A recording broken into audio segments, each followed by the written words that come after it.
গৌৰৱ গগৈ আৰু ৰকিবুল হুছেইন এই দুইজনে কংগ্ৰেছ পাৰ্টি এফালৰ পৰা শেষ কৰি যাব। গতিকে তেওঁলোক দুজন কংগ্ৰেছত থাকিলে বিজেপিৰ লাভ, যেনেকৈ ৰাহুল গান্ধী কংগ্ৰেছত থাকিলে মোদী সদায় প্ৰধানমন্ত্ৰী হ'ব। ৰকিবুল হুছেইন আৰু গৌৰৱ গগৈ যিমান দিন কংগ্ৰেছত থাকে অসমত বিজেপি চৰকাৰ ইমান দিন হৈ থাকিব। মই ইমান ডেষ্ট্ৰাকটিভ পলিটিচিয়ান মই জীৱনত দেখা নাই। দুটা চিট দিলেনো কি আছিল, অলপ যুঁজখন হ'লহেঁতেন। তেওঁলোকৰ ডেষ্ট্ৰাকটিভ পলিটিক্স কমপ্লিটলি মোৰ ওপৰত অমুক কৈছে গতিকে মই নকৰোঁ। মানে নিজৰ ওপৰত গৌৰৱ, অহমিকা, অহংকাৰ। সেইকাৰণে মই দেখিছোঁ যে দেউতাক আফটাৰ অল এজন জনা ব্যক্তি আছিল, ভৱিষ্যত দেখা পোৱা ব্যক্তি আছিল।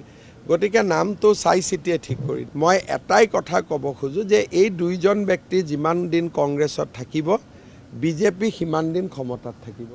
Any Times 24/7. Your news, your voice.